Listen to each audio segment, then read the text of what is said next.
Assalamualaikum, good morning. Welcome to lecture 11 of Organometallic Chemistry, CHM676. Now in this lecture, which is going to be my last lecture for this course, we're going to explore the uses of some organometallic compounds, particularly as catalyst.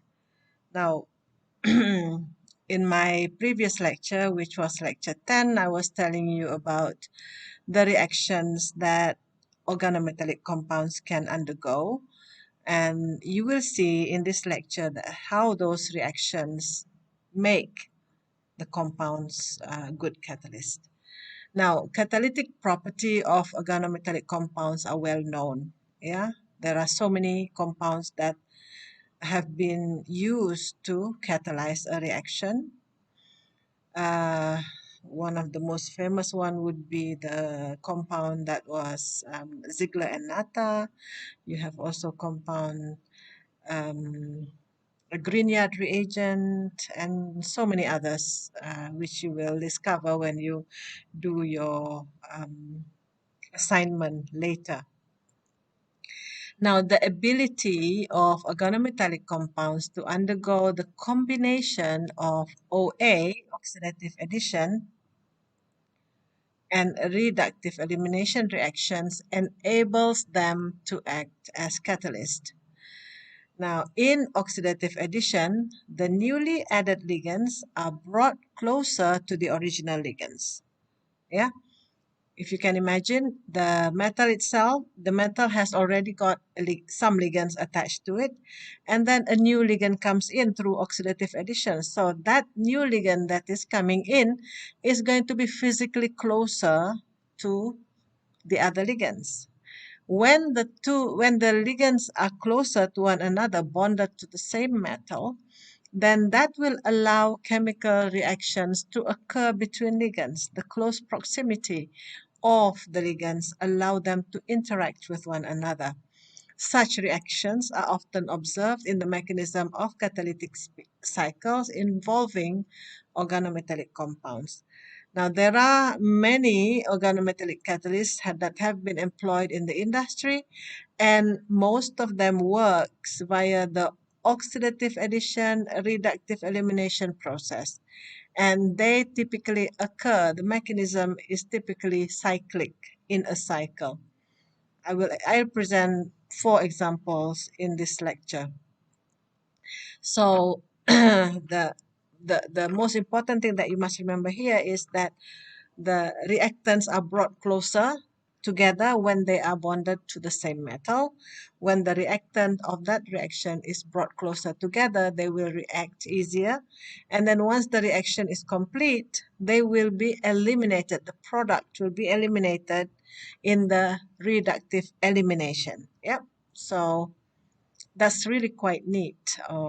If you want to see how that works, I'm going to give you the easiest example, which is the deuteration reaction of benzene. So when you want to change your ordinary benzene into deuterated benzene, you can do so by adding the deuterium, this is the deuterium, in the presence of a catalyst that you have met before, Cp2 tantalum H3. Yep.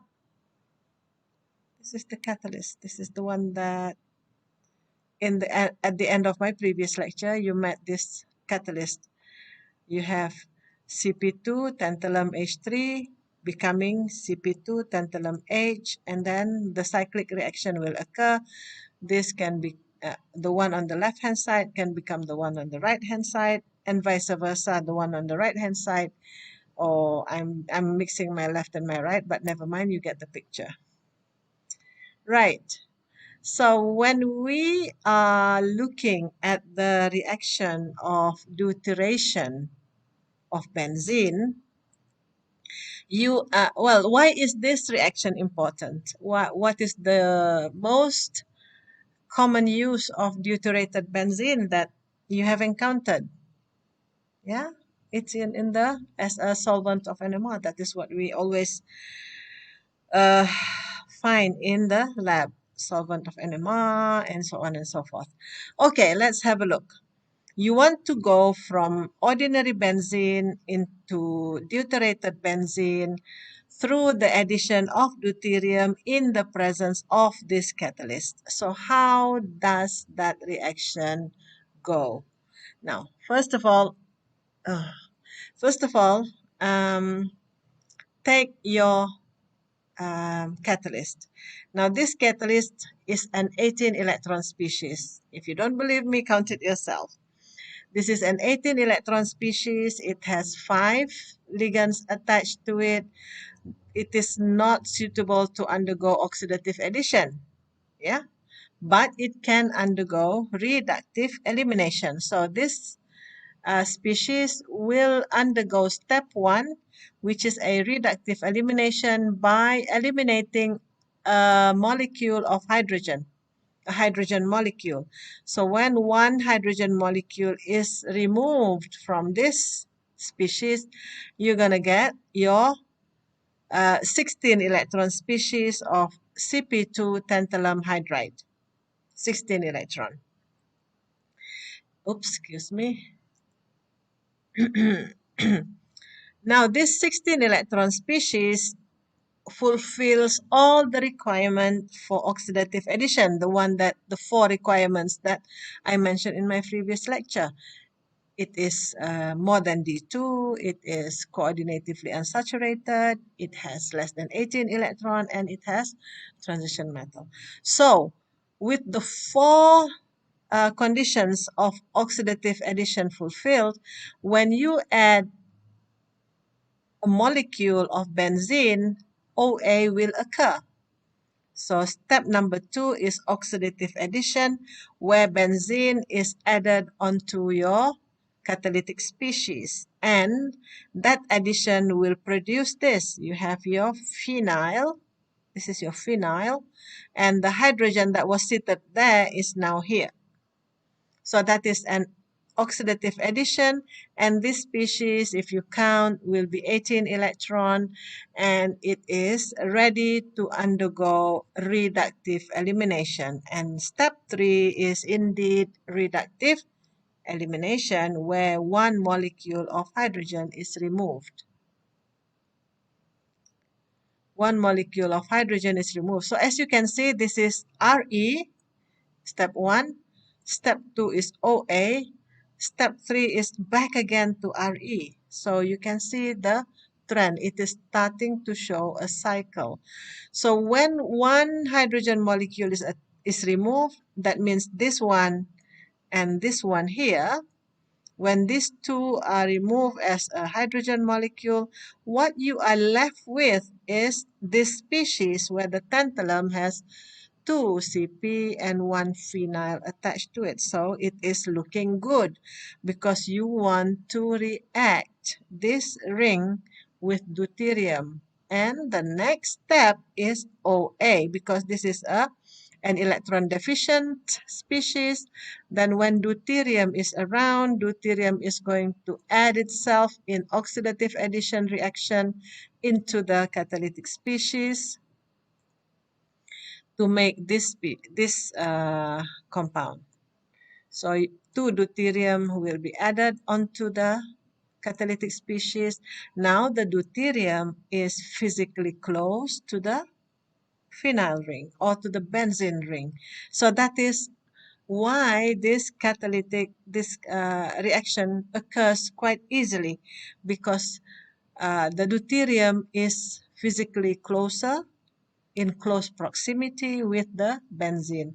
So when they are close together, they can react and they can be removed as a monodeuteurated benzene, leaving behind a tantalum D2CP.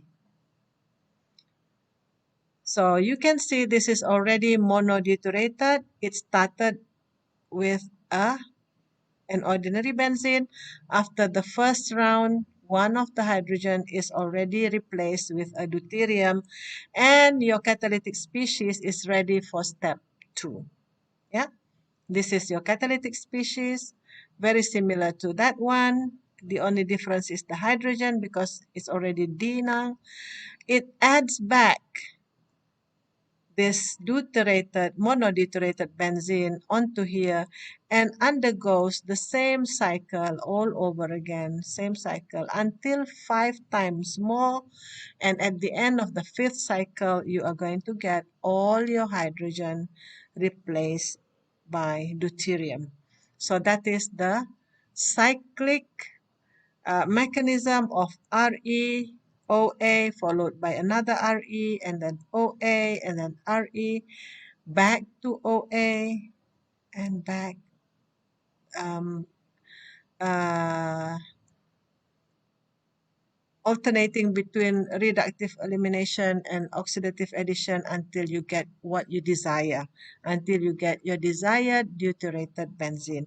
So that is the first example of deuteration of benzene using the catalyst from organometallic compound that is made easy by the simple mechanism of cyclic OA-RE process. Yeah, this is the detailed explanation of what I have explained to you. You can read it again.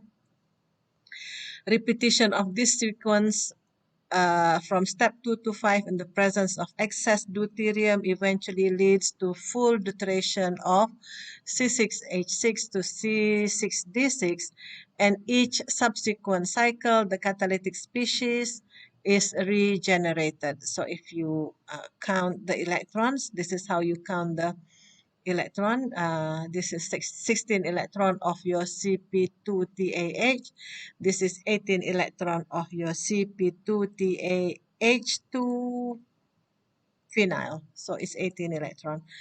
So, and you can, this is just part of the periodic table showing us where tantalum is. Tantalum is on group number 5. So tantalum 0 has 5 electrons. Tantalum 3 has 2 electrons. Tantalum 2 has tantalum 5 will have 0 electron. Yeah, like that. Yep. So I hope the first example is clear to you. Now the second example. Second example is the catalytic reaction of the Monsanto acetic acid process. Monsanto acetic acid process, where the reaction is the overall reaction is carbon monoxide added with 2 hydrogen molecule, and this mixture is called the syngas, SYN for synthesis. In the presence of copper and zinc, it will make methanol. Yep, it will make methanol. And when methanol is added with carbon monoxide in the presence of rhodium and iodide, it will make acetic acid, because Monsanto acetic acid process is an industrial process to produce acetic acid. Yeah, in the factory. So all they have to provide to make acetic acid in this Monsanto is just carbon monoxide, hydrogen, copper and zinc, and rhodium catalyst, and you're going to get your acetic acid. So how does that happen?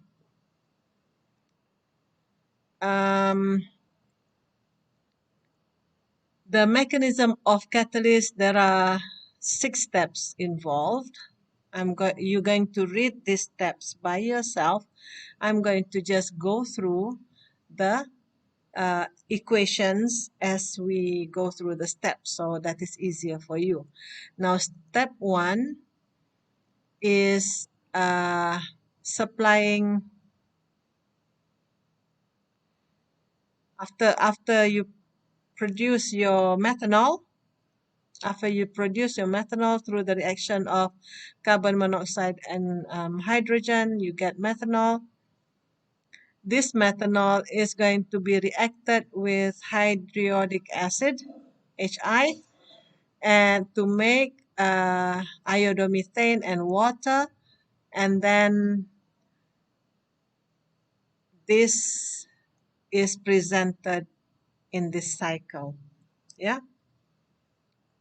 Let me just make sure you can see the whole cycle. Yep. That is your methanol reacting with your HI, hydriodic acid, making iodomethane and water. This is exactly what step 1 is, but it is presented in this curly arrow. It's really very easy to read the curly arrow. It's just like any other reaction where the end doesn't have an arrow. It is the reactant with the end having the arrow. This one is the product. Yeah. So this is a reactant, that is a reactant, this is a product, that is a product. Yeah. So your methanol is going to be changed into iodomethane through reaction with hydriodic acid, and your iodomethane is going to undergo oxidative addition with your catalytic species. This is your catalytic species, rhodium CO2I2. You have oxidative addition happening to make this. You're going to see that this is an 18 electron species, and you're going to have the next thing happening, carbon monoxide reacting with this 18 electron species in the insertion reaction. If you remember insertion reaction, so that is insertion reaction, but you already know that this carbon monoxide is not that carbon monoxide. It is actually the carbon monoxide in here that goes into there. And the carbon monoxide in here goes into there. That is what we covered in my lecture before. And then when you have you start to see the formation of acetic acid, CH3CO. We know that acetic acid is CH3COOH. So first of all, it adds in the CH3 into the reaction, and then it makes CH3CO, and then this is now ready to be eliminated with one iodine here, CH3COI, to reproduce this species for the next iodomethane. What happens to this? It is going to take up the water. This is going to go hydrolysis. It's going to take up the water that was the excess, what is the product of the reaction that we saw earlier. It's going to take up this water, react with this acyl iodide, and then it is going to produce what you want, which is your acetic acid. So you're going to get through hydrolysis of this eliminated product, you're going to get your acetic acid, and most importantly also, you are going to reproduce your HI, which is going to react with the CH3OH that will come in from your syngas.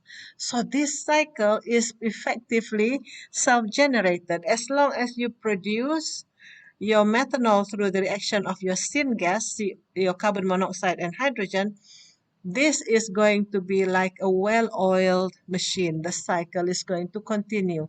So you're going to add this and the whole thing will repeat. The whole thing will repeat, and you're going to get more of this reaction, and it's going to react with water. It's going to add more. You're going to have more acetic acid. So this is a very, very elegant reaction where you have the production of acetic acid through the assistance of your catalyst here, RHCO2I2. Yep. So that is the second example of catalytic reaction. So I invite you to read up, after you listen to this, read up this paragraph to make your understanding even more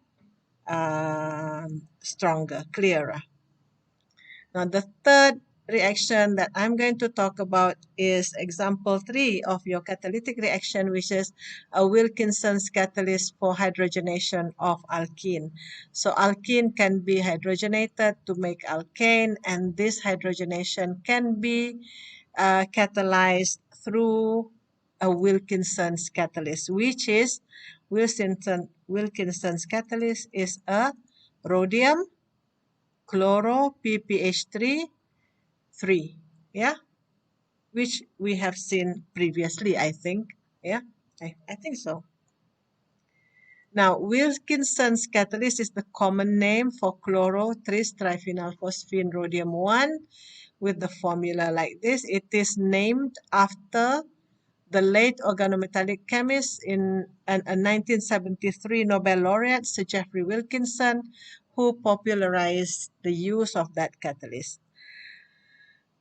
You can have the catalyst produced through reaction of this rhodium chloride with in ethanol and triphenylphosphine to produce your catalyst, and this catalyst will work in the way of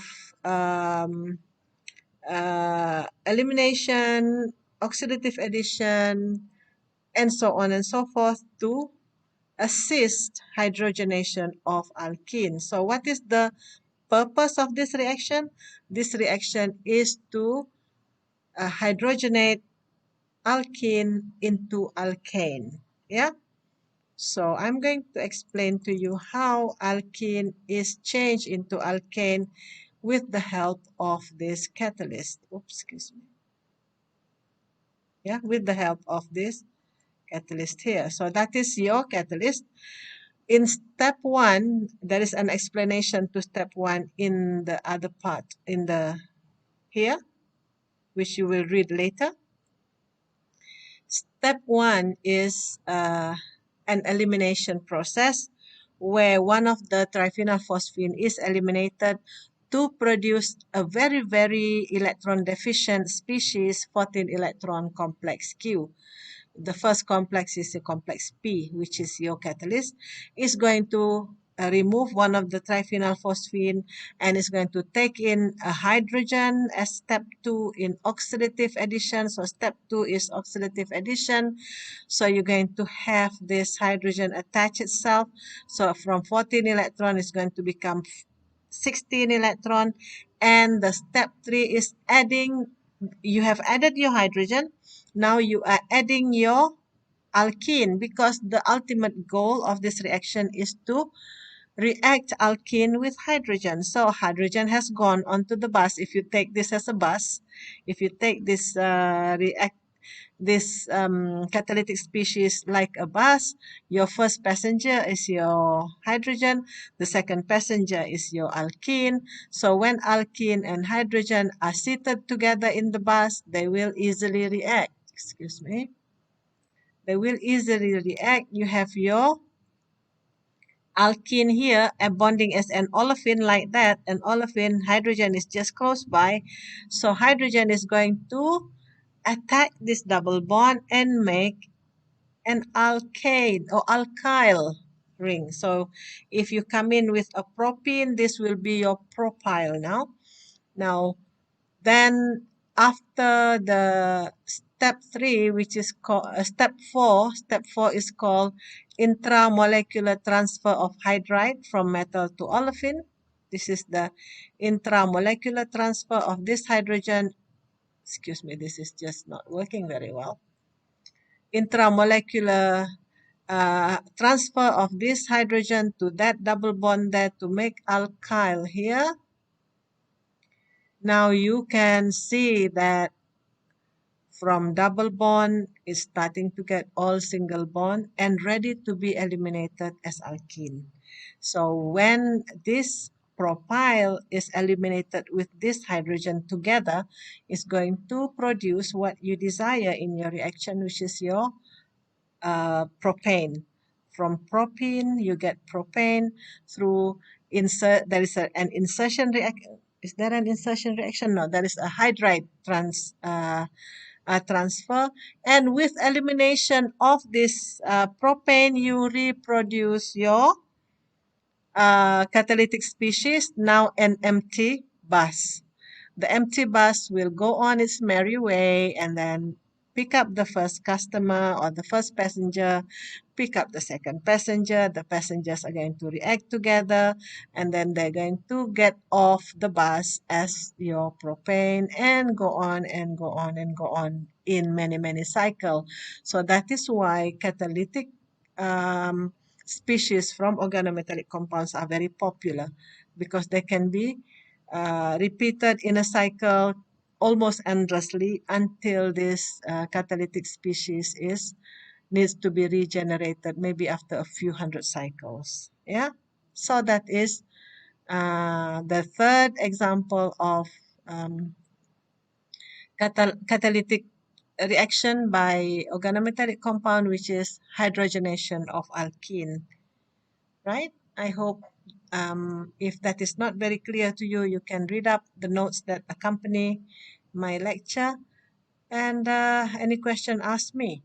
And then the very, very last example that I'm going to go through with you is Wacker oxidation of alkene to aldehyde.